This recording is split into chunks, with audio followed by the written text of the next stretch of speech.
All right. Well, hello everyone. This is Terry and Finn. Finn and Terry.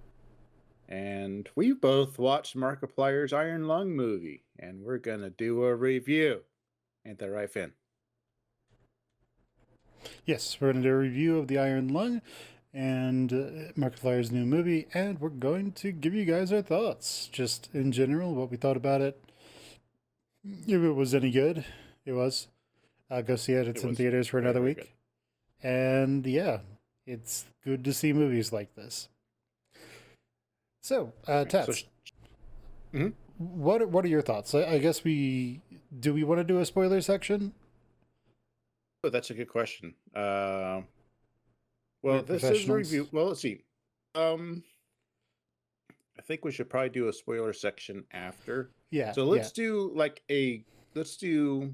Let me say this. For a non-spoiler section. It's a very faithful uh it's a very faithful uh uh was it what's the word? Transformation, adaptation, that's the word. It's very Adaptation. faithful adaptation. Adaptation.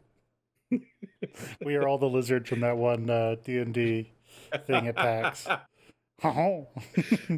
Lizard who only spoke in words that had sion in it. Yeah. Okay, well, let's go ahead and do our thoughts here, and then we'll do a spoiler section afterwards. All right. So my thoughts on it, it's a very faithful adaptation from a video game into a movie. And when I say that, I mean that he has taken the spirit of the game, the environment of the game, and the story of the game. He's expounded on it a little bit within the confines of this universe. And his acting, his drama, the entire film, it takes what it is and adds a lot of suspense to it, and he kind of takes a few liberties that I think are well within the confines of the movie, uh, with him introducing new little areas around the submarine, which could be a spoiler right there, within the lung, uh, that you don't see in the game. In the game, you're basically confined to just one area. It's like a room, and that's it. As far as I know, I haven't actually played the game, but I saw his update. I saw Markiplier's playthrough of Iron Lung. And I saw his update. So Yeah. I would say it's a very faithful adaptation. It was expounded upon in a way that continues to do the game, the source material justice, and doesn't kind of mutilate it or bastardize it in any way. So it catches a lot of that. You do get to see a lot of the imagery that's in the game.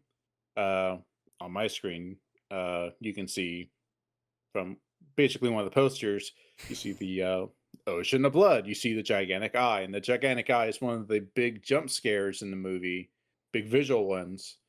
Also in the game, and uh, you gradually get to see things happen. So the movie progresses in a very faithful way, similar to the way the game does, but he also adds a lot of really cool things, such as him being brought out of this ocean of blood you can see in the poster here. And he speaks to people that you kind of get to speak with them a little bit in the game as well, but there's more interaction, and I think that's actually where a lot of it shines is these little bits of extra detail that he's added with like these characters. They're going through the storyline that's presented in the game, and they're expanding on it a little bit, but it still makes sense. And the actions that they have in response to some of the things he does makes a lot of sense.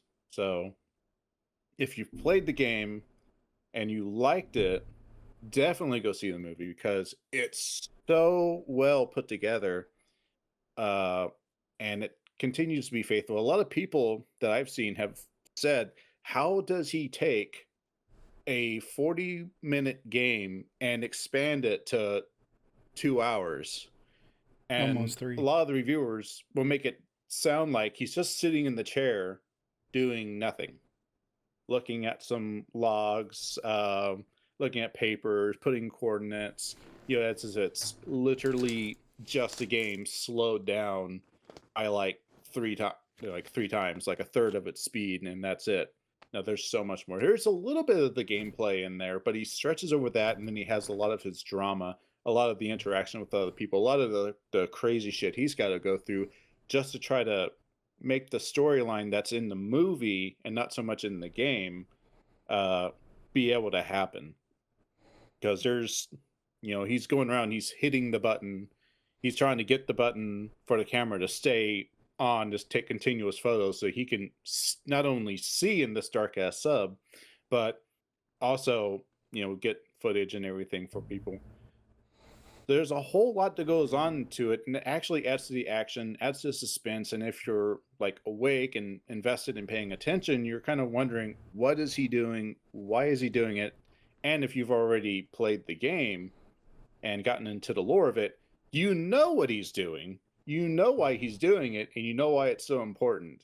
And it just becomes like this oh shit moment when everything starts going bad, and you see the way he's interpreted it, Markiplier's interpreted it, and it just is so good. And I think that's as much as I can say and blabber on about without it becoming a spoiler. So I'm gonna give it over to Finn before I start telling how I felt about it. And that would even go into like spoiler territory, I think. So Yeah, so Finn, go and take it away. the Iron Lung movie, it's actually really good. It's one of those movies where you kind of, in a way, wish that more of these kinds of films would come out. Because, to put it succinctly, I think, Hollywood, when it gets a hold of a video game franchise, they tend to infantilize the franchise. Just look at the Borderlands game, right? We'll look at the Borderlands movie. It's a movie That that was is bad. built around, like, it's a game franchise that has psychos in it. They're doing all kinds of things I can't talk about on YouTube to people off screen, and just killing people is the least horrible of the things that they do, because they got to reproduce somehow, right? You get Yeah. what I'm getting at here. So there's all kinds of horrible things going on there, like Big G, if you get what I'm saying. And they infantilize it into this just absolutely idiotic thing where all the characters are stupid. Iron Lung does not do that.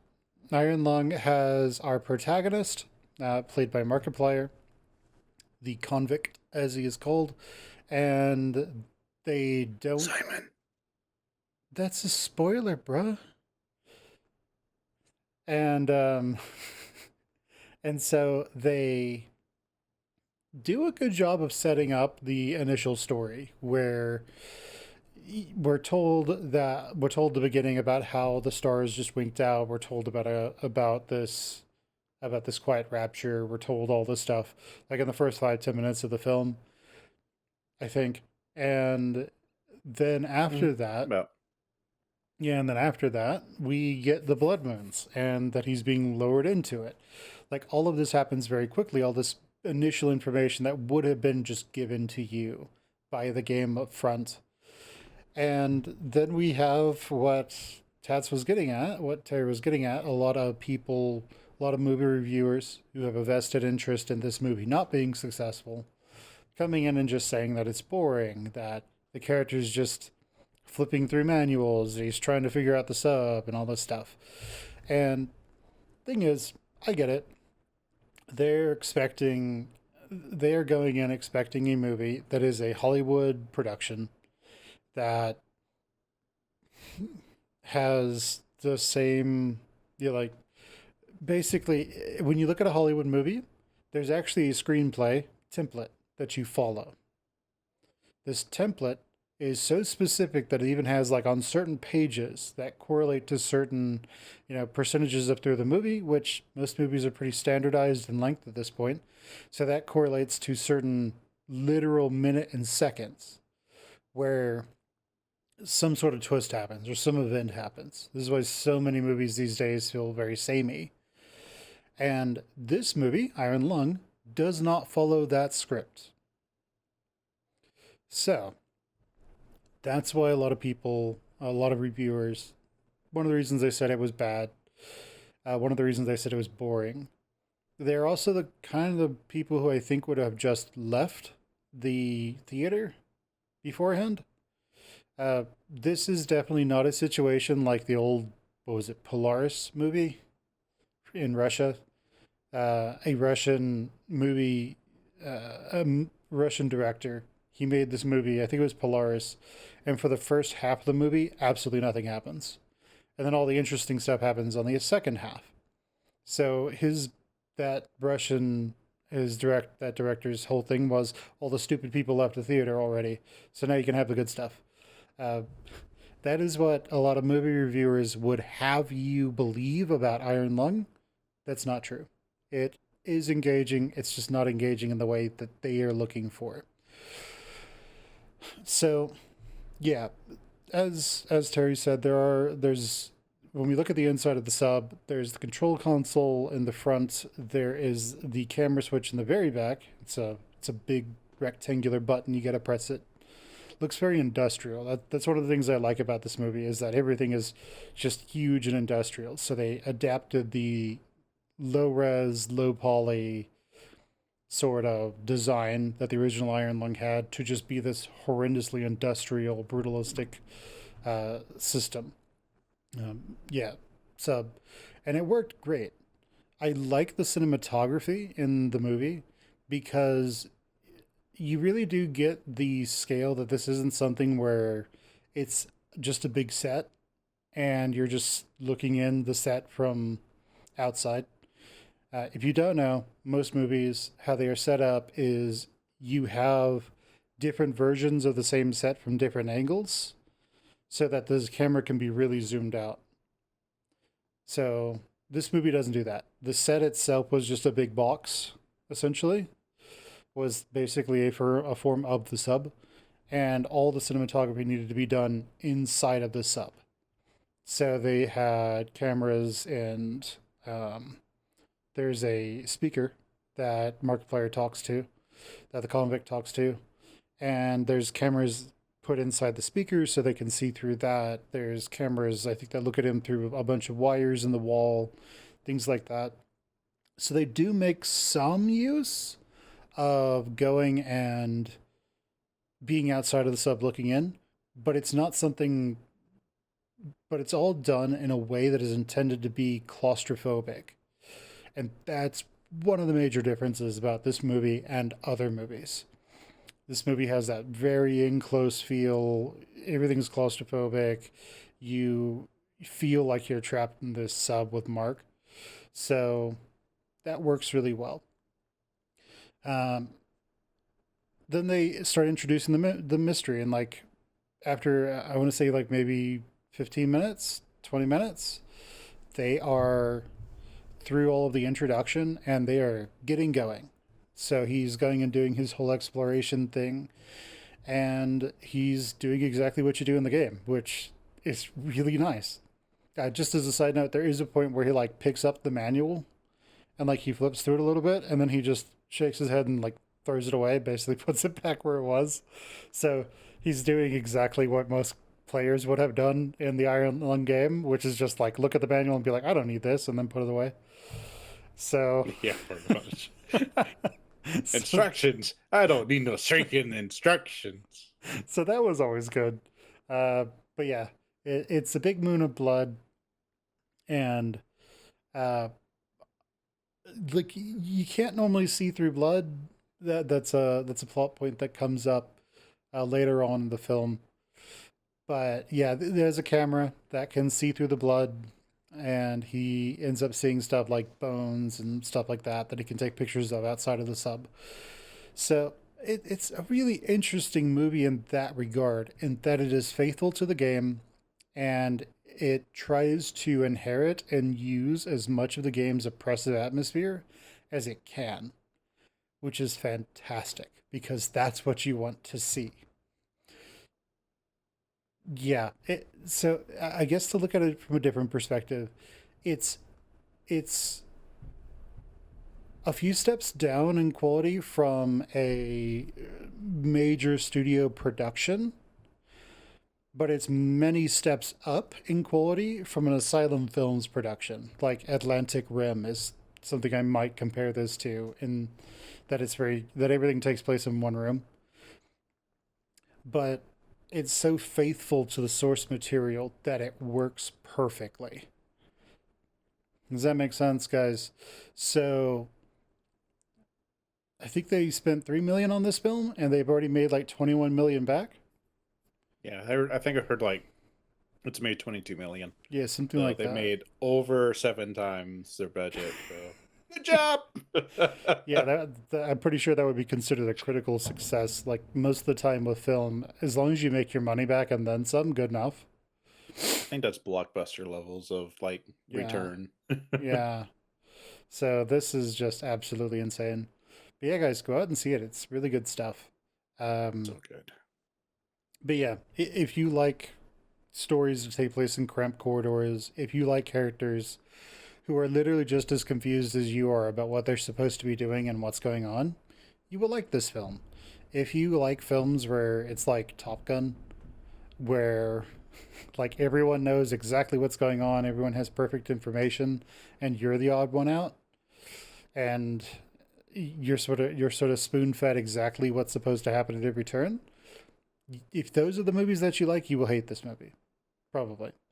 If you like movies that are that are mysteries, if you like movies that are horror, if you like movies that don't spoon feed you literally everything, but allow you to figure it out along with the characters who are just as far in the dark as you are, you'll probably love this movie. So go out and see it. But all right, do you have anything to add on that, Terry, before we head into spoiler territory? How about what would be talking about special effects at all? Would that be spoiler No, territory? that Would you works fine. no? Okay. There's not a lot of special effects in there. I would actually say is like special effects. One thing that they did want to do that I think they nailed is they didn't want to use a ton of CGI. I heard they were trying to use the old school like movie making techniques. So they had like models and stuff. They had different ways of like making someone like rise up or get thrown around Mhm. inside the lung as stuff happened. And that was just really cool because there's a few times uh where the sub is basically thrown around in a way where Mark's character you can see that the sub is going somewhere up or down very fast just by the fact that Mark lifts up off the ground. He's just like, "Oh shit!" and boom, as it finally lands. It's like stuff like that. Creative choices like that really nailed it for me because that was one of those things. Also, when I said he was like pulled up out of it, they're like you could see some of the other people in there, and they're making a very faithful representation of like what you are inside. If there was any question in your mind, like is this an actual blood moon? As they're looking through, I guess like a portico, one of Uh, those holes. Something like that. Yeah, a viewport. There's blood streaming down it just from it rolling off the top of the sub, and they're kind of wiping it constantly to keep looking at Mark. So it's like stuff like that, really cool special effects. It's so small. It's very small in that regard, but those little details they made so good of an effect. It made it believable that this is all happening to him. So yeah, that's what I would like to add. It's like the special effects. If anyone's wondering, oh, 3 million budget. I don't know if they could do anything good with that.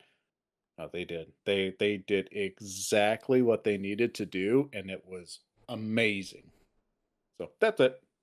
Yeah, the thing that I like mentioning the special effects. So when I talked about the box they had on, I guess this works. So imagine that this is the submarine. I'm holding up a container of tea. They basically built it on hydraulics so that they can maneuver and twist and turn the sub maybe like maybe push it up or push it down a little bit. And they had a lot of rigs inside of the sub, as far as I can tell, because there are times when like basically Mark just goes from the front of the sub and just falls all the way to the back of it. And I heavily doubt they're just taking the sub and just turning it like 90 degrees so he falls all the way back there. So they might be, but I don't know if it can actually do that. So what I think they would have done is just like turn it at like a 45 and then have suspension rigs holding on to the top or his legs or whatever, some harness, and make it so they can just slide all the way to the back with like other harnesses, basically keeping him from just actually slamming into it. As you know, movie characters, they can survive almost anything. Real people, you fall 10 feet, you break bones, potentially, especially if you're older. So, but yeah, the practical effects were really nice. And that is what I did enjoy about it quite a bit. It was not tons of CGI. It was, I could not tell if they used many 3D models. I assumed that they did for stuff outside of the ship, but they might have also just, because everything's still frames, they might have used like they might have had somebody like draw or paint it. They might have built a model like a clay or something because it's all black and white anyway, and then used that.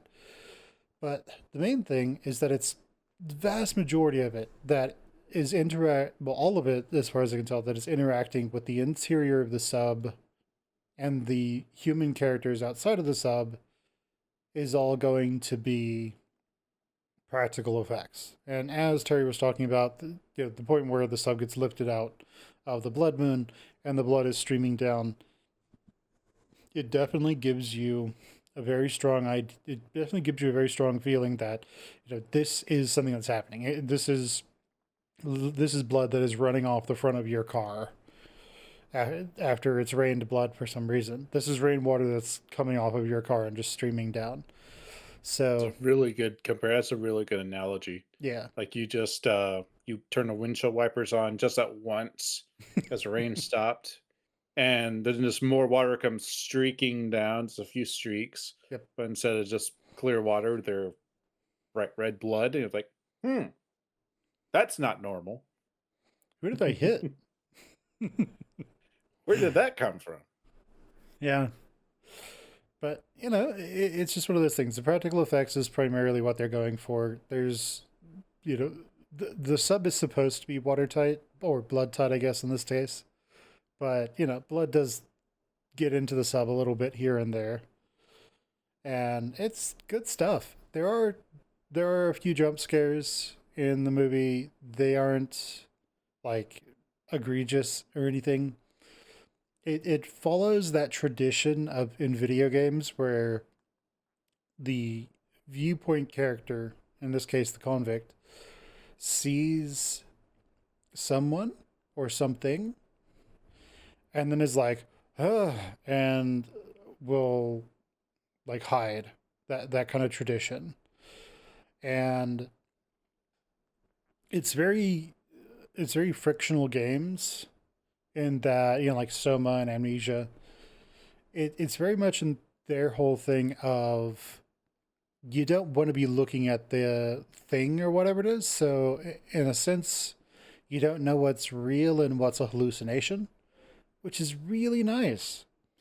Because if this was a Hollywood movie, whenever like something like that showed up, it would be a big fight with the protagonist. He'd get a wrench or something and just start attacking it, and it would make absolutely no sense.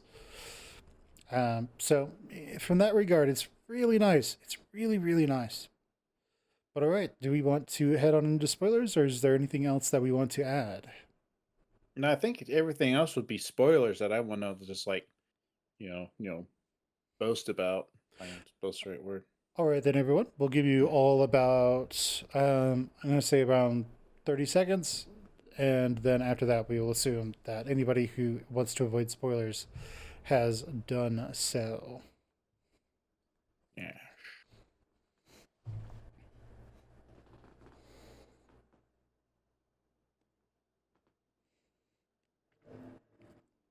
That's about 10 seconds.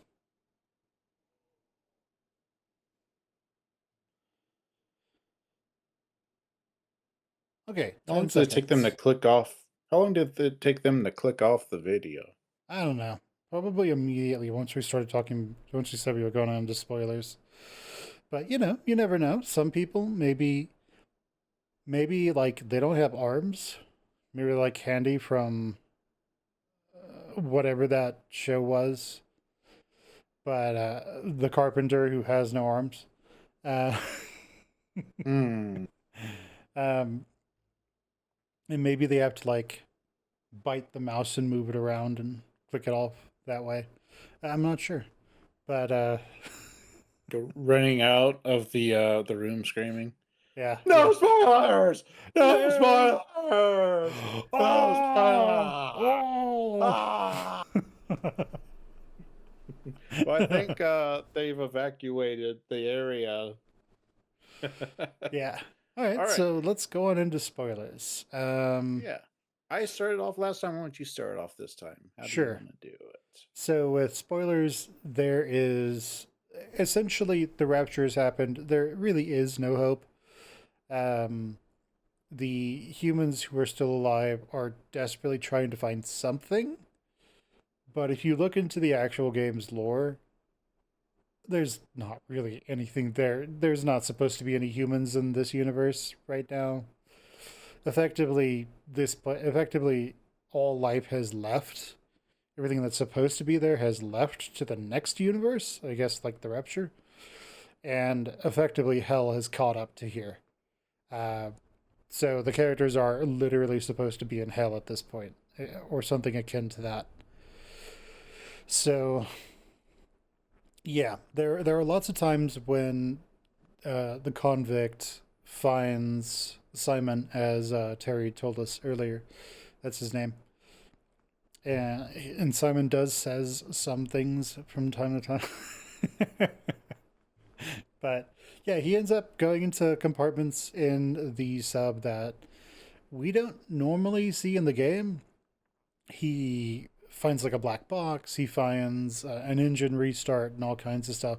And it is just as janky an engine restart as you would expect from some piece of garbage.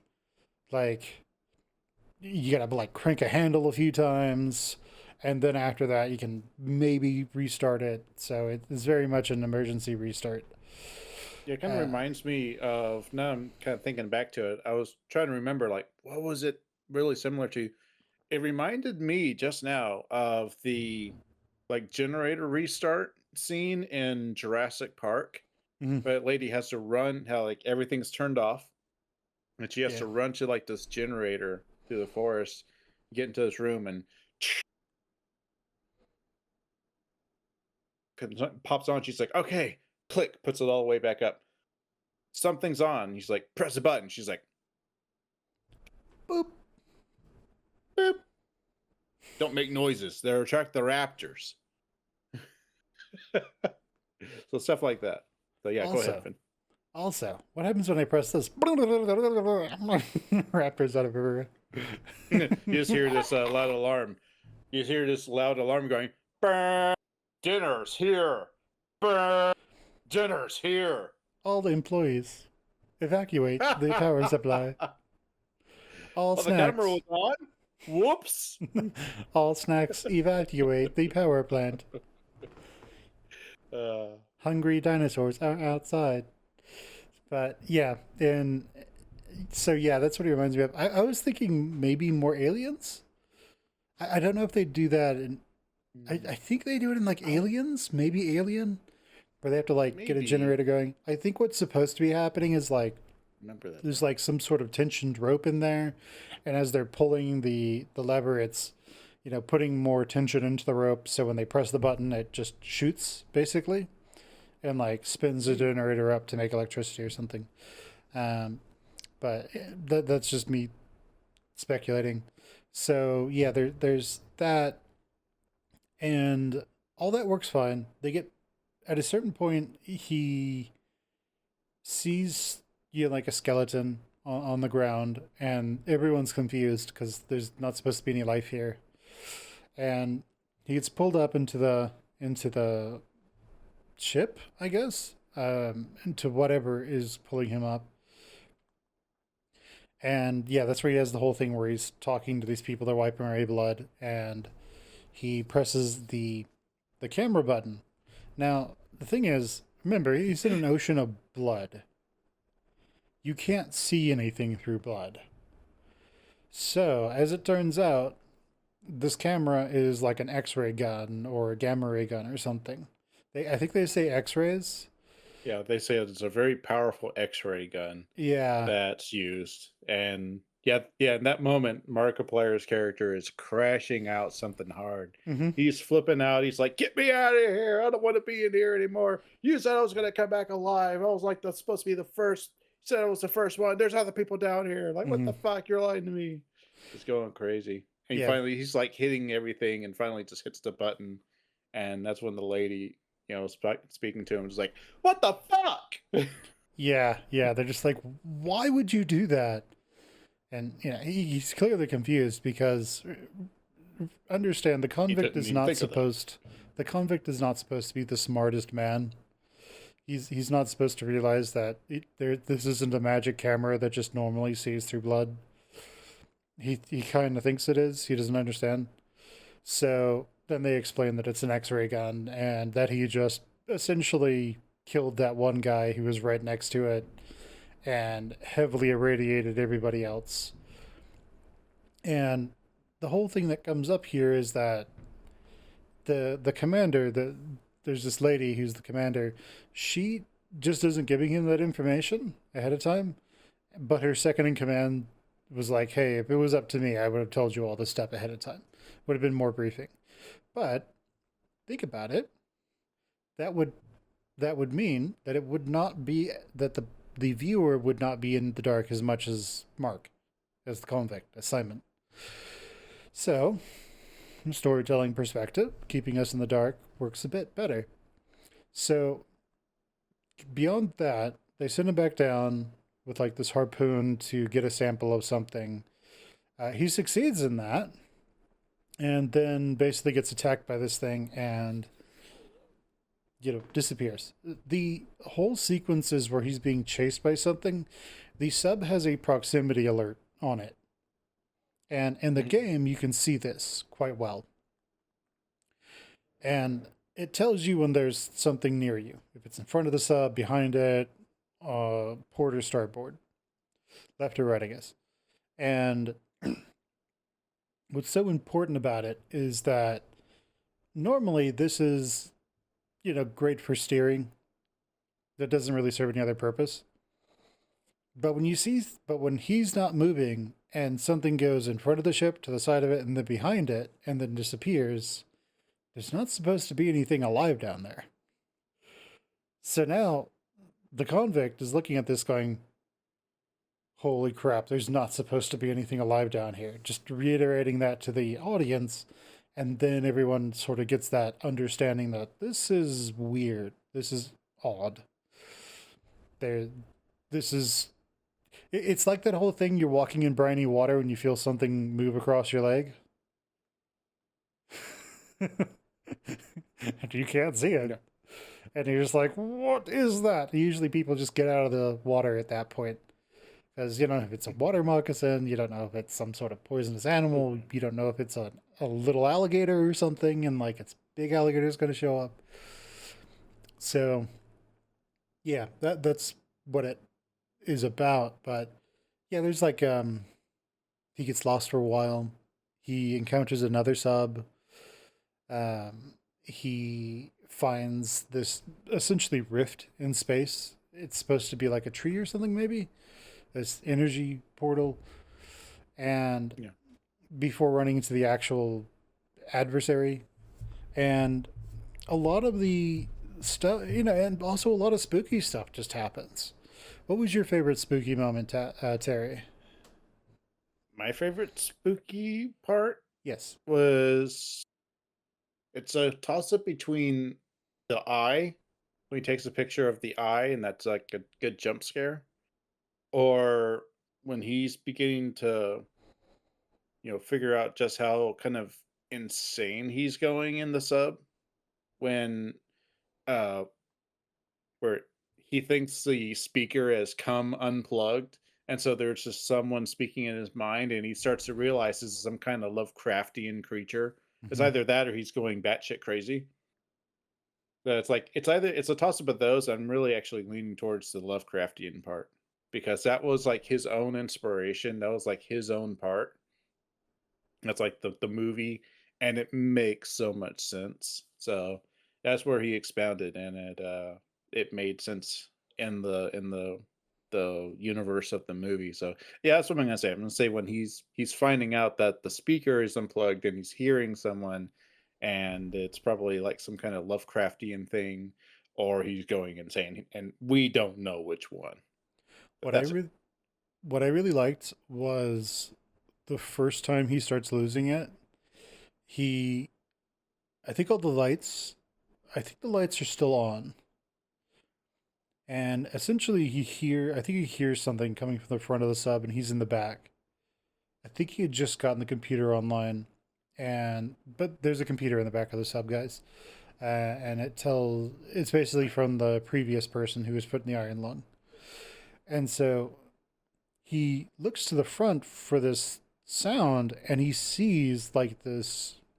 I think it's a blood covered sort of character who has like this really weird sort of like extra jaw thing on like the side of their face, and it all looks disgusting and wet, like it's covered in blood or something, and maybe iron, maybe a lung. And so it turns and it starts looking at him, and he freaks out and hides behind the corner, like grabs literally whatever he can. I think it's like a screwdriver or like a wrench or something, and he Yeah. comes back out and it's gone. And so that's very Soma. That's very Amnesia: The Dark Descent. Yeah, Yeah, that scene was really good because he sees it and then it moves beyond, like, out of sight. It goes into, like, that little corner where the computer is, and he's just yeah, like, get those, get something, yeah, he just spins around, he's like, he's like, "It's not there." yeah. It's a whole thing. Like when it comes to fear, there's three levels of fear, going in ascending order. You have gross out fear. I'll put that over here. You have gross out fear, which is sort of the weakest, lowest level of fear that there is. You just see something that's nasty and you go, ooh. Then there's scary fear or horror fear, which is still scary, but that's the monster that's in your face, screaming at you, chasing you. You can look back and see it. It's what a lot of big film companies like to do these days. You can see the monster, you know what it looks like, and for the most part, you're probably thinking, why don't I just get a gun and shoot it? There's a Right? lot of people like to say that, "If I were in one of these horror movies, I'd be chasing that bad guy around." Yeah, I'd be it's, like, "Elbow, elbow." you know, it's the whole thing of like when you look at most horror movies, they don't make any sense because there's like 10 people and there's like 10 adults or near adults and like 16. And then there's like one guy and he's got an axe. It's like, okay, well, there's 10 of you. You could all just like literally get bricks and just start chucking it at him. It'd be like Stonewall. Like he would just go down. You'd break something. And Or like you'd surround him and each of you would just try to be feigning in and out. So as soon yeah, as he swung, he's got this long recovery time. As soon as he swings, like the other, nine go yeet and yeah, grab him, obtain the arm that he's using, get the weapon out, just like yeah. It gets even better if they have any kind of like farming tools or anything because you have a hoe and then you have like the other thing that just has four tines on it that are for those spikes that are sticking down. pitchfork. Yeah. No. That's the straight one. I'm thinking about the other one where it's sort of like a Oh, kind of like a hoe and a rake, and yeah, I guess a yeah, yeah, hoeing yeah, rake, I guess. yeah, something like that. But like, dude, those things are as long as pole arms, and there's no problem of them going through someone's shoulder. And like, they'll stick in a bone, no problem. Bone's not designed to No, stop that. So Yeah. it's But like plus if you do have like a regular old pitchfork, like when I that'll work. was younger and we had bags of mulch, Yeah, I would just grab that. I just yeet it, and it's like a freaking spear. It yeah, would work. yeah. It's basically a javelin. Yeah, Yeah, it's a four-pronged javelin. So I it mean, was most fun, monster dude. movies don't make any sense. So that's horror. And if you ever want to see something funny, usually like people who are like veterans or military and they run YouTube channels, they'll make videos about like horror monsters breaking into their house and trying to kill them. And it's hilarious because the first thing they do is they just like immediately just get, strapped and they get locked and loaded. They just kill them all. It's like 10 dudes versus 10 monsters. First monster shows up and gets shot by like 10 people. So, so it's hilarious. Uh, but yeah, anyway, so that's horror.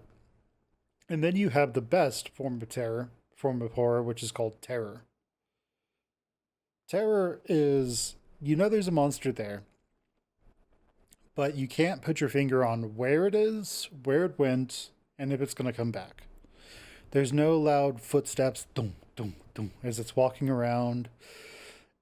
As I think, I think Stephen King put it this way: gross out horror is you look down at your hand and you see that your flesh is sort of like rotting off of your hand, and you're horrified because of how gross and disgusting it is. Horror is, or horror, I guess, is a monster behind you who is breathing on the back of your neck and you can feel it, and you can see his hands coming out in front of you to grab you. Terror horror is, the monster is behind you because you can feel it's back there. It's back there, guys.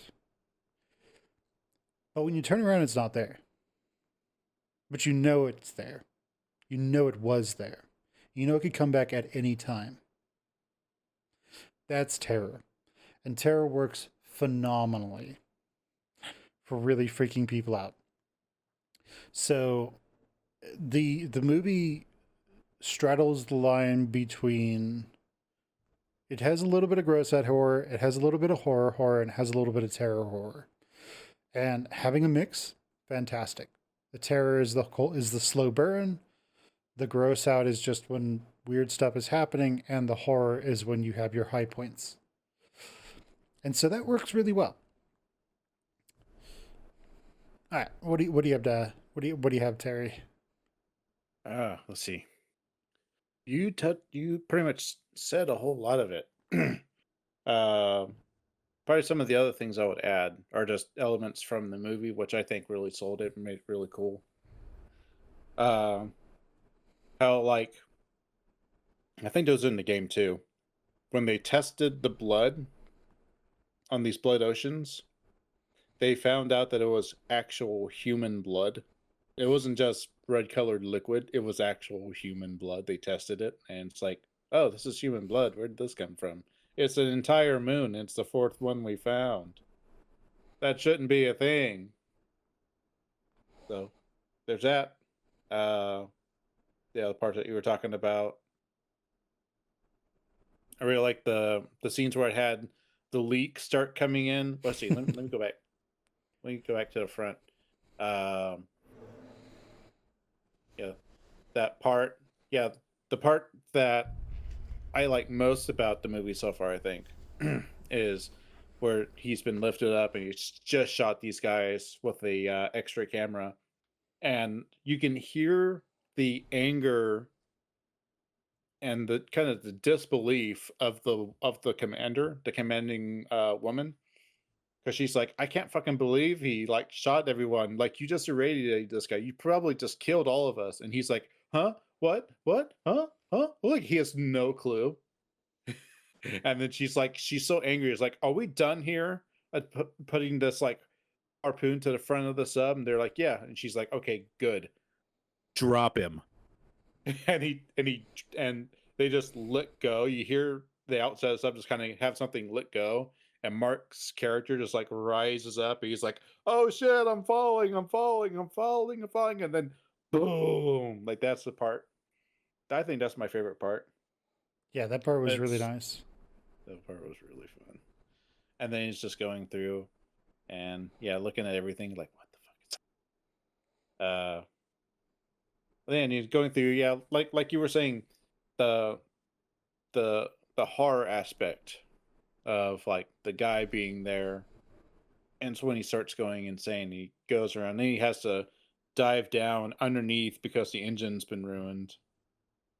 That's those creative aspects. They made a really, really good area for him to jump down into because that looks just as like I've worked in a lot of like areas that are industrial. I've worked in a power plant a few times. I'm currently taking a machining class.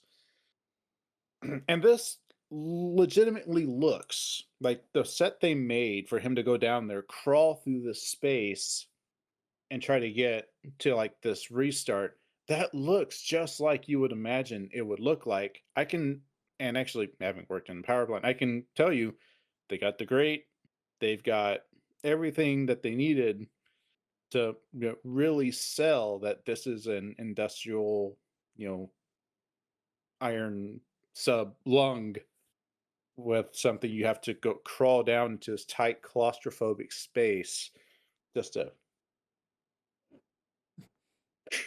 turn back on.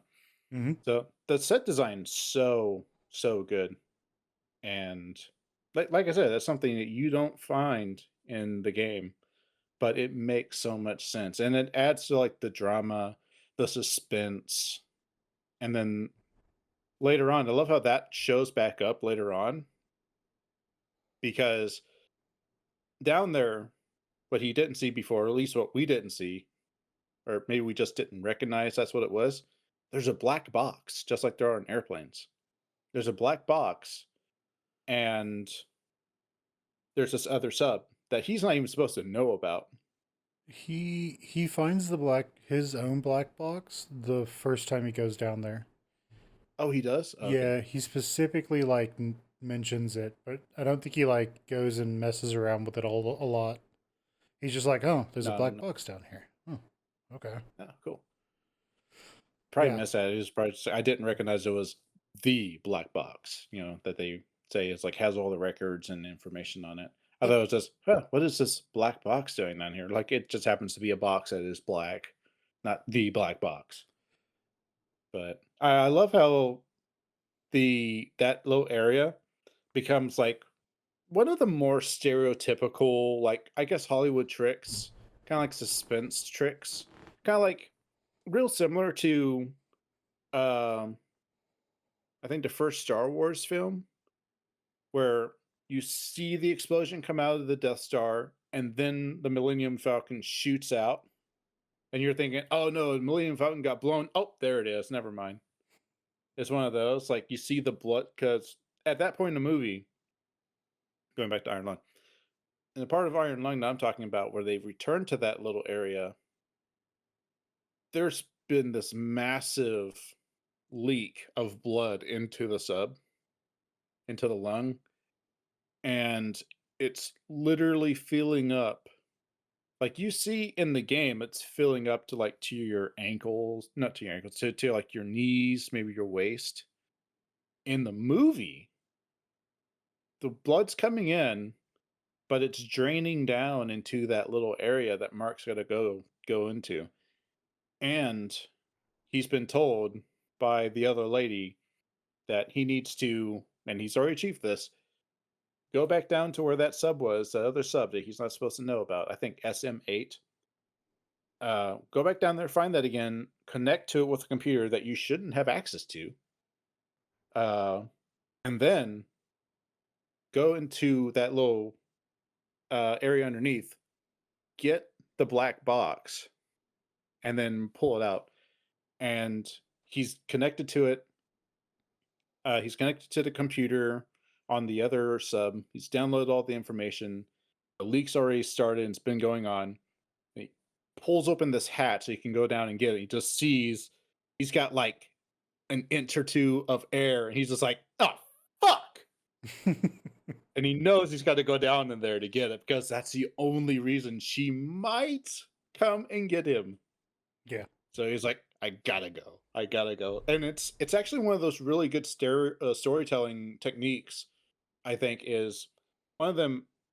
Like this is, I guess, usually it's like the point of like the hero has to decide: am I gonna go do this, or am I not? Am I gonna go try to change my life, my future, and grow as a character, or am I just gonna stay the same, just puss out? And he's like, I gotta go fucking go for it. I mean, So he it's not only that, but like he doesn't have a choice. The deal is he oh gets them the black box, or they don't even bother picking him back up. yeah, but yeah, Yeah. that's the point where he looks at it and it's like, I know I gotta go down there. And so he jumps down, and you see it. It's like you've seen it in a bunch of other movies, but it's such a classic where it's his mouth just above the surface, and he's and then finally there's no more. And then it shows the outside of the shows the full room that most of the movie and the entire game takes place in. And it just shows like that compartment, the hatch is open, the blood just kind of goes bloop, piles up out of it. And you're like, oh no, did he drown? Did Mark's character drown? And the black box explodes up, and Mark comes up, covered in blood, and Oh it's no! so fucking good. Oh no! Did he drown? There's 30 minutes of credits after this. Right? But yeah, yeah, I hear you.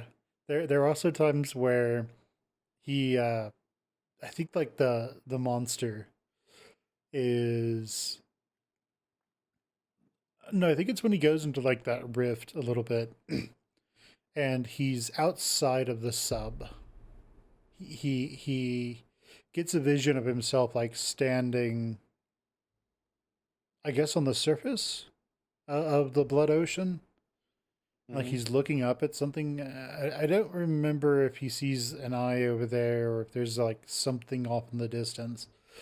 But I do think he sees like the rift or so. And See something. yeah, and I do believe he's it's just soaked something in blood. huge. Yeah, it's Yeah. something huge. And so it's really nice because again, this is just stuff you don't see in this is just stuff you don't see in big budget Hollywood movies. Yeah, It's Hollywood, yeah, they take a story and they change it to suit themselves or suit who they want to cast.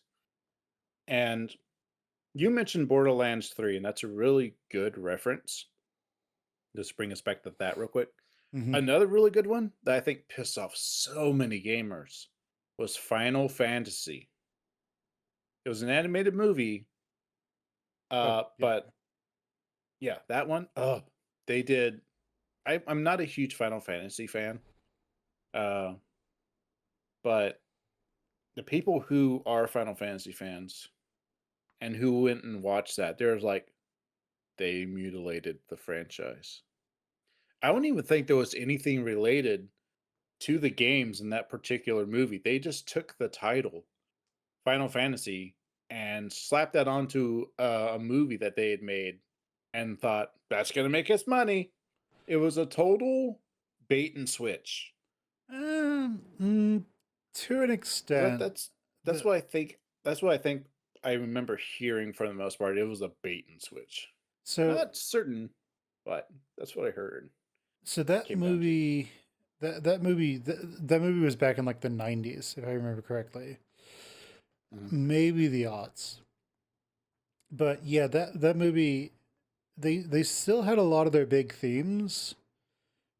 Remember that like Final Fantasy has this tradition of having like the planet is its own soul basically. Usually it's called I think there Gaia. was another one called Advent Children because I think there were That two one's Final Fantasy movies. Advent Children is just Final Fantasy 7. That one did really well.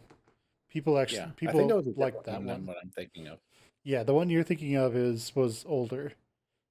Mhm. And so yeah, there's this whole theme that shows up across Final Fantasy which is essentially natural spiritual stuff is good and then technology tends to be considered bad, especially when it's taken too far. And so we go to like Final Fantasy VII. Literally, the soldiers or whatever they're called, and Sephiroth and Genova, whatever, Where's mother? yeah, whatever its name was. Like those things are literally Genova's literally an alien that crashes on planets and eats them. Like it just absorbs all the life energy out of a planet and then it basically destroys the planet and then goes to a different planet. So it's very much something of technology from outside of our spiritually awakened world coming in and destroying things. And this is reflected throughout most of the Final Fantasy games. If we go with Final Fantasy 14, the critically acclaimed MMO, the if we go with that one, like who are the bad guys? The Garlean Empire. Why are they the bad guys? Well, they use evil magic technology that has ruined the world, I think at this point, multiple times over. Like they brought in their dark eras of like chaos and calamity. And that's kind of just it's stuff from outside of the universe coming in, or so stuff that's impure or unnatural coming in and destroying things. So that's really the big theme of Final Fantasy across their entire series. Um, so if we go back to Iron Lung, the ending of Iron Lung is really nice. So our boy the convict, he don't make it. You don't make it in the game either. There's no way to survive. So the commander lady, she gets in her own sub after the convict gets the black box and he's wrapping it around in like this life jacket. So you know there is something about this. Iron Lung does have a little bit of like weird time going on. So I suspect that there's like an aspect of the convict coming back in time to set stuff up or to convince someone to put stuff in in the sub. I think there's some like weird timey-wimey stuff going on here because there's a life preserver jacket. There's a life jacket in the sub for some reason. Now, my understanding is this this blood moon goes blood vacuum. That's how I understand it to be. I don't think there's an atmosphere above the blood. So a life jacket does you absolutely no good because you're either drowning in blood or you're suffocating in a vacuum. There's there's no in between here. So Sounds fun. yeah. Yeah. So you know, why is that stuff there? Why is everything that he needs conveniently there? Why is he seeing these specters like show up? Why is he getting visions of literally what's going to happen later in the film? Like the whole point that Terry was talking about when he like pushes the black box out of the blood and like pops out of it. It's like, you know, the whole thing is you see some of that in visions before this, but Mark's character, the convict, has absolutely no idea what it is, and he's just terrified. So there's a little bit of weird timey wimey stuff going on here that which is nice. It's not uh, a it's not a chronological. It's just this is stuff that is going back in time to um, I guess help him in its own way. It's kind of like he went back in his own way to random bits of time while he was in the sub, and like at these different moments he would pop in and like do something that's going to help himself in the future when he's actually in there. I think that's what you're trying to say, right? I mean, maybe, but I suspect that this is stuff where he's already dead. He dies at the end, by Yeah. the way, guys. And Just like in the game, he gets eaten by a fish. yeah, and True. so Well, yeah, and so I suspect that's what's going on a little bit. But the ending is very bitter in that way, in that Sure, they get this black box. Sure, they get a lot of the research off the research sub from the black box because they copied a lot over. Sure, it gets picked up by the survivors, but at the same time, there's not enough of them left to really reproduce and take and like survive in this universe. Two, they can't eat the blood or consume the blood in any way because if people do, they go crazy and die. That happens in the video file from the other sub. Well, the audio file that he hears. One of the scientists or their assistant drinks some of the blood, and then horrible things happen to them. Hmm. There's it's a really bleak setting, which is fantastic because if this was a Hollywood movie, it would not be a bleak ending. They would probably No. like shoot a nuke down there to blow up the monster or something stupid like that. And The world's biggest depth charge. we've Exercise. You're in the depth charge. Mark's like, nope. we've done it. We defeated the monster. Now, what shall we do next?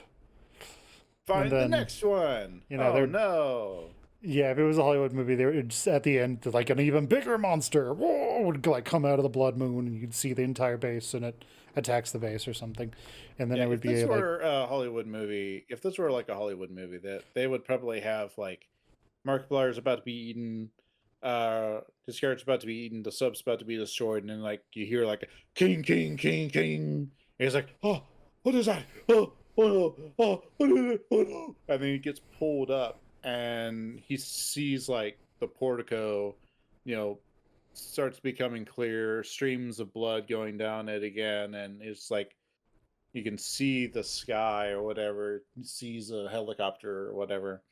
No, and this one's just you. We really don't even know if she picked it up so because she's dead. she says Remember? she's going to pick it up. So she's Yeah, dead. she's dead, Yeah, but yeah, she's supposed to have picked it up, it's her second but in command. yeah, or someone is supposed to go pick it up. We don't know if it actually gets picked up or not because our point of view character, Simon Markiplier's character, he dies, so we Yeah, don't really know what happens. Just the idea is someone's supposed to go get this black box and hopefully get you out of that sub that yeah, you're welded into. So we yeah. don't really know if that happens. It could just be a big lie. So yeah, guys, what they do is what Mark does is he basically duct tapes, not duct tape. He like takes one of his jackets. He takes his black box, puts the life preserver around it, and then basically like wraps up the life preserver and the black box. And at the end of the movie, he's like, okay, well, this monster has me. I'm going to die. There's nothing I can do. I need to get this off the sub. And so he opens the portico, and blood starts flooding into the sub, and he manages to get the black box outside of it as he's effectively drowning, right? As he's dying on the surface, as he's dying inside of his sub as it's filling up with blood. Also, the blood's supposed to be very hot, so he might be getting cooked to death as well. Who knows?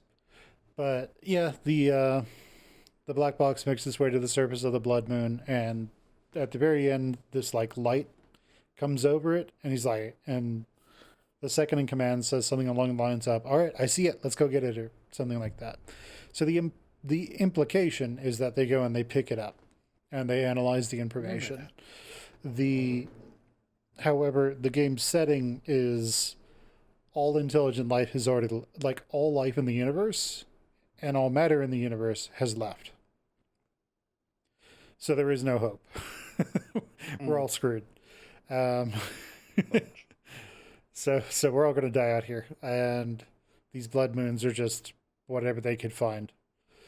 So I really think it's supposed to just be like this is literally hell that they are in, and it is You think it's like hopeless. the apocalypse or it is like post-apocalypse? This would be post-apocalypse, Okay. not in like the um.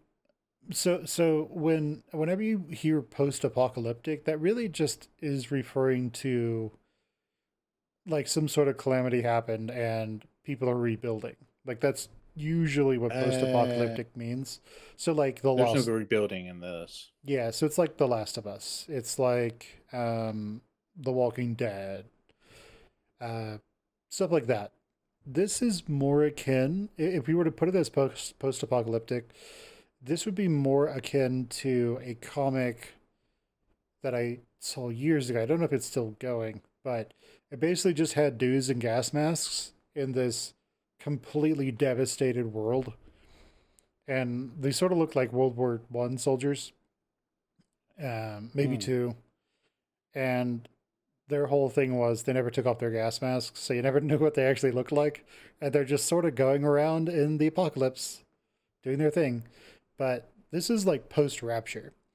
So remember, all the stars are gone, all the planets are gone, all the people are gone, and the only people who are left are those who were in space stations at the time. So all the natural stuff has disappeared, and only the unnatural stuff is left behind. So they might have been going for something like that, but yeah, the whole idea of ghost light and eventually there's not going to be any light in the universe because it's all going to have passed by you, and then there's just shooting off into the nether for forever. The idea that there are these blood moons, and that's the only new stuff that has shown up. It's like, what created them? We don't know. Why are they hot? Who cares? What are the monsters? Well, there's two monsters, and then there's a weird phenomenon going on. So, yeah, who really knows? Um, yeah. I think that's pretty much the movie. Now, one thing I want to bring up before we call it for the video is the credits. So, yeah, Did you the stay for the credits? I didn't stay for the end of the credits, but yeah, there is the whole thing of when the movie ends, you're sort of waiting for that whole like point that shows up in a lot of movies. It was what it was alluded to when he's going out of the vents, out of the like understructure, the substructure, where he gets the black box and it's filling with blood. So the black box comes out, and then he comes out, and that kind of thing. You're kind Mhm. of expecting that at the very end of the movie because you've been conditioned to like expect that kind of stuff. The hero Oh, like always the post survives, credit right? scene, you mean? No, just before the credits, when you see the black box, and Oh, you're expecting something like that, and then it doesn't happen. It just goes straight to credits, which is nice. So, yeah. what happens in the post credits? Just so people can hear about it.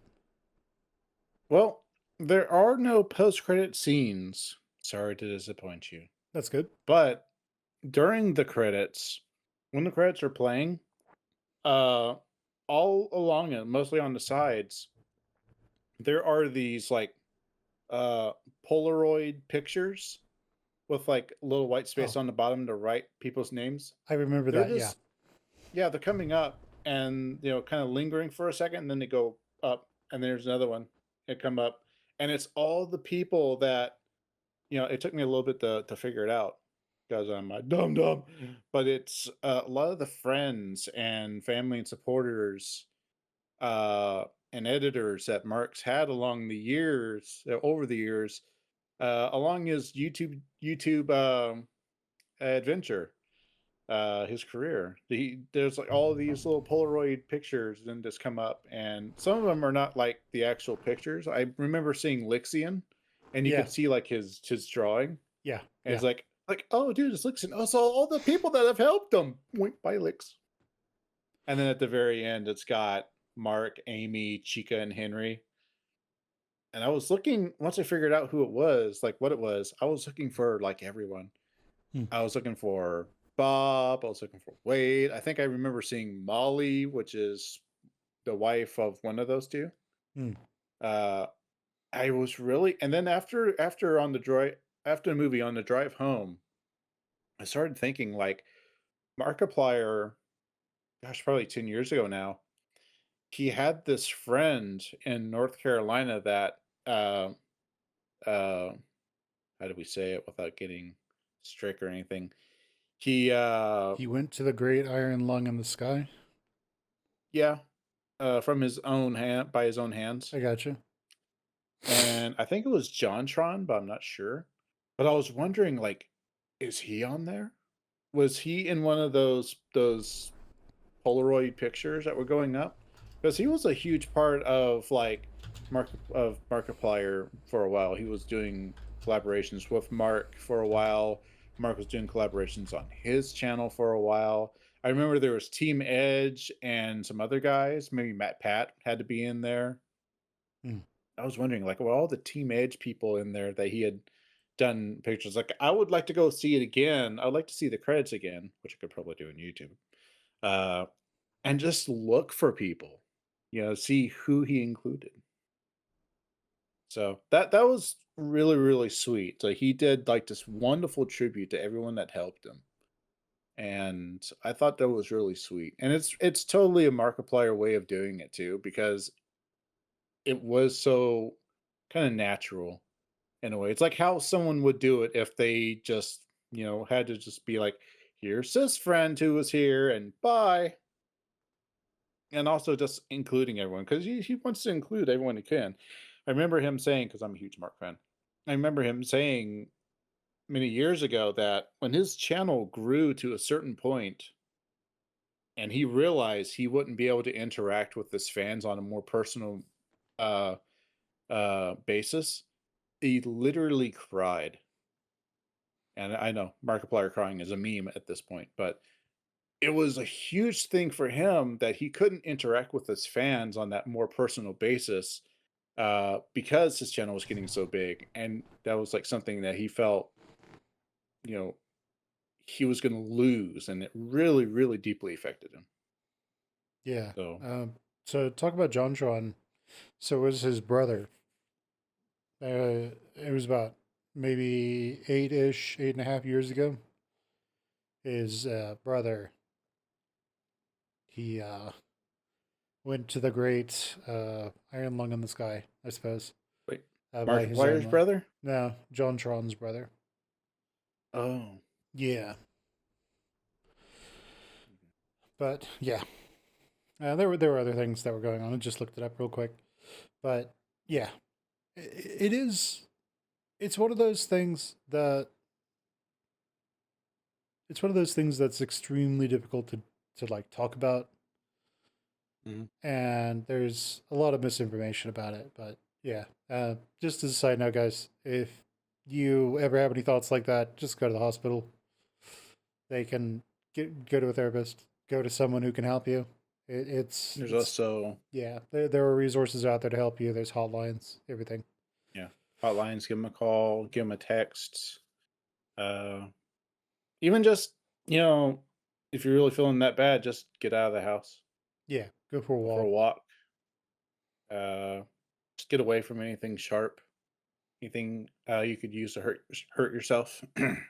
Yeah, keep in mind that if you do ever end up in a hospital, your employer, at least in the U.S., is not allowed to fire you, to my understanding.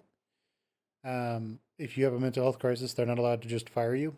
A lot of them will, and then you sue them, and you make a ton of money. But yeah, it's one of those things where they're not supposed to be able to just toss you out because because you're dealing with some stuff. Yeah, So had a mental health crisis because we all have yeah, them. yeah, Have them. you will have a mental health crisis at least at one point in your life, most likely, unless you are just absolutely blessed. Yeah, And I think most people call it the midlife crisis. That's like the big um, one. I think mm, that's what it's called. They still call it that, or is that am I thinking like too far ahead? no, you're thinking of something else. I think so. A mental health crisis, literally, just look at it like this: you got a bucket. This bucket has little like holes in in the bottom, and so it just very slowly drains. And life is being poured into that bucket, and when things are going well, it's draining faster than it's filling. But you have traumatic events that happen to you, bad events that happen to you, and that causes sand that can't go through the holes to just start like filling the bucket. And so this stress bucket, if you will, eventually it starts filling up to the point that just pouring normal life into it is starting to cause the bucket to get really close to the top. And so that chronically stresses people out. And eventually what happens is that bucket overflows and then you have a mental health crisis, which causes some of that sand to effectively become cement. And it stays there until you go to a therapist and help break it up and get rid of it. And yeah, for some people, their bucket is basically just full of sand. And so they just cannot operate. And just opting out, I suppose, um, is the preferable option for them to, compared to dealing with life on a continual basis. It's something like there is help, there is medication you can be prescribed. There's like an army of therapists who are happy to help you. People don't become therapists because they want your money. They become therapists because they want to get paid a lot, but also help people. Uh, you know, um, counselors you Yeah. can talk to, all kinds of stuff. There are resources out there to help you. You just need to find them, and don't trust people who tell you that you shouldn't. That's the biggest thing. Whenever Yeah. and also understand that there are so many barriers put in the way between you and getting the treatment that you need. You still need to overcome those barriers. You still need to go get that treatment. If you don't have any kind of insurance or anything that can pay for that treatment, it's, as far as I understand, most medical debts are dischargeable through bankruptcy. So go get done what you need to get done. And If there are you, free resources too, like yeah, the hotlines and yeah, chats. Those are free. They could probably even give you a lot of resources, a lot of advice after the immediate crisis is taken care of. They might be able to give you some advice on how to get some in person advice. yeah. So And beyond those, there are also a lot of programs that are just funded by grants that are intended to give you free, that are intended to provide these services to you for free. yeah, So, yeah, if I you are didn't at know the that. point where That's you good. just don't qualify for a lot of things, or you don't have the money to pay for them, you probably qualify for Medicaid at that point. So that would be go down to your local Medicaid office and ask them what you need to do to sign up, and they can pretty much just hand you it. Yeah, So hopefully. yeah, there's a ton of resources out there. You are not alone. You are loved. Yeah, People care about you. yeah. And if you think that you're the only one going through whatever shit you're going through, you're not. You're definitely not. No. It might feel unique to you. You might have a pretty unique situation with everything that you're going through, but for the most part, I mean the vast majority, like 99% of like what you're going through, someone else is going through that. And the 1% is like very specific to you. So if you ever feel like you're alone, you're not. Uh if you do go in for therapy, I haven't been. I should, but probably should. I think everyone could. I think Rhett and Link put it like this: you don't need to have a problem to go to therapy. It's designed, if you're not in a crisis, it's designed to help you just live a better life, just to live your best life. So don't believe the stigma that boomers would tell you, which is you only go to therapy if you're crazy, because that's a lot of horse shit. Also, let's just So think about the stress bucket real quick. The therapist helps you get a gardening trowel, like a little hand shovel, and scoop out the sand that's filled up in your stress bucket. Like that's what they're kind of helping you do. So it's definitely one of those things where even if it's not really bad yet, it could get really bad. And so going to a therapist just to help you get stuff off your chest, just to help you scoop stuff out of your stress bucket and get rid of it is extremely useful. Or, mitigate it to where it isn't gonna cause a problem later. yeah, But yeah, um, Yeah, so definitely. I think everyone should at least go to some therapy just to see, not when they're stressed out, but just live their best life. yeah, I still need to work up the courage to do it because I'm in my 40s, so I'm right on the edge of like that those two frameworks of mind. And of course, there's the logical and then there's the emotional. Trying to figure out how to get it through. So yeah. And guys, yeah, like going to a therapist. Don't think that therapists have seen pretty much anything you're going to throw at them, anything and everything. Okay, they have. It's like therapists are kind of like nurses in that regard. If you work in healthcare, you've seen a lot of stuff that you can't talk about. Also, therapists are covered by HIPAA. If they talk about your personal story, that's uh, that's going to be like a 10 grand fine at minimum, and maybe a threat to their license. So there's also the thing where they go through a lot of schooling for this, and they're given a lot of scenarios that they have to read about. So more than likely, when you come with any issues you're going through, they're not going to be in the back of their mind. They are not going to be going, "Wow, this guy's a case." It's going to be, "Oh, okay, this is pretty Joe average." It's not going to be like some edge case, fringe case where it's like, "This is really way out there. This guy's off it." Nah, nah, no. It's just going to be like, "Oh, this is like a really common issue." yeah, most of the Yeah. time the issues that you'll have are very common issues.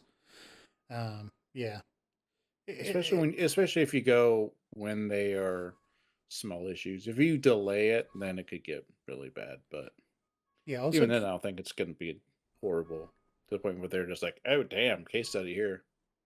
yeah. Also keep in mind that not all therapists are made equal. So if you go to a therapist Yeah, and it just doesn't work for you, you can just tell them like, "Hey, I don't think this is working for me. You have any other recommendations?" And yeah, like the vast majority of therapists will be like, "Yeah, here you go. Here's a list of everyone that I know. Some people like this people, some people like those people. This therapist I've heard is really nice, is really great." So, yeah, just keep in mind it's they're gonna have like 25 to 30 slots, and if you're filling that slot, great. If you decide to not fill that slot and go to a different therapist, fantastic. They are there yeah, because they want you to get better, not because they want to milk you. It's literally a scenario where any kind of therapy starts with them already trying to plan how they terminate the therapy. Not in a bad way, in a this is where we want you to get to. This is your point of maximal benefit, I guess. Maximal health, maximal, whatever. Maximal return, I guess. This is the point where we want to get to this. And once we, and so the entire therapy is just built getting you from where you are to that point of termination to where you're good. yeah. that was I, I, interesting.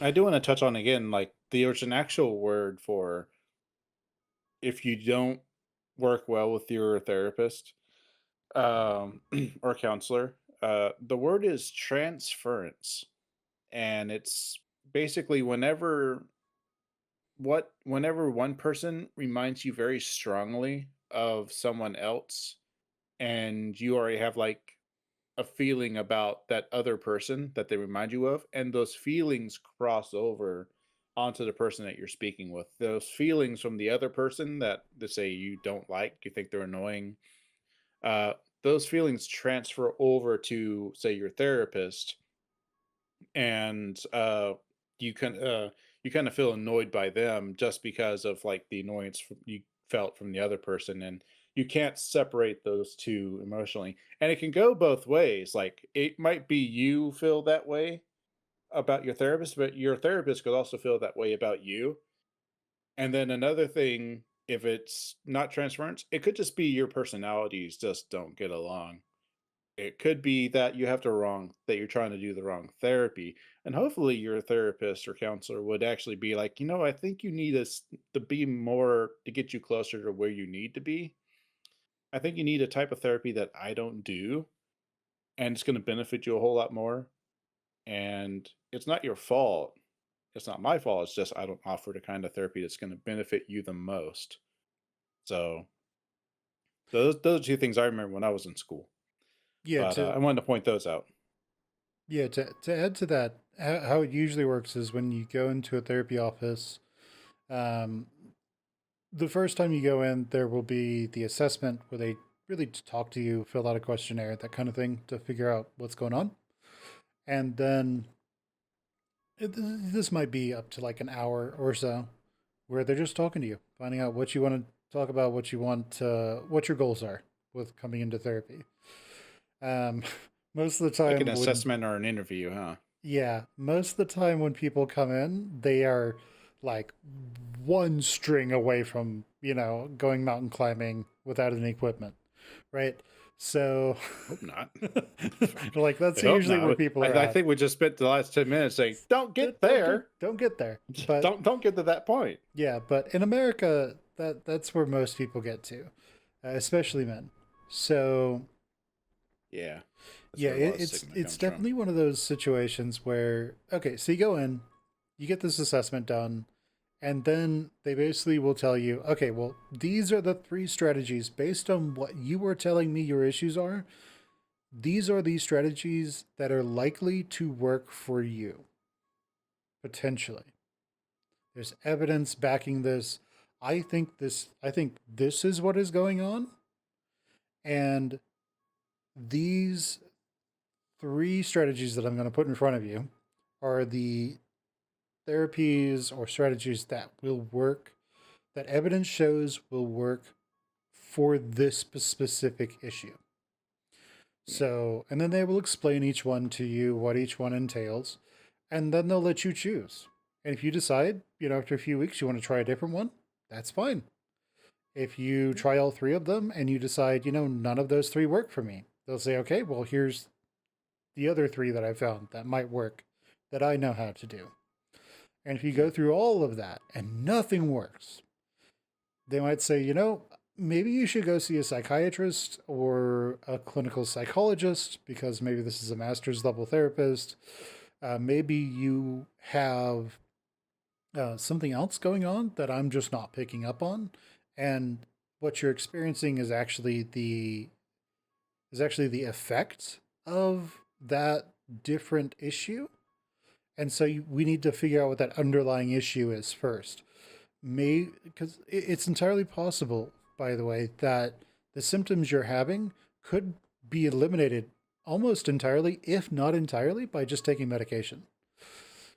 Mm. Because maybe you have an underlying issue. Maybe you have, something going on. One part of your brain doesn't produce enough dopamine, a different part produces way too much dopamine, and having something that moderates that might fix a lot of your issues.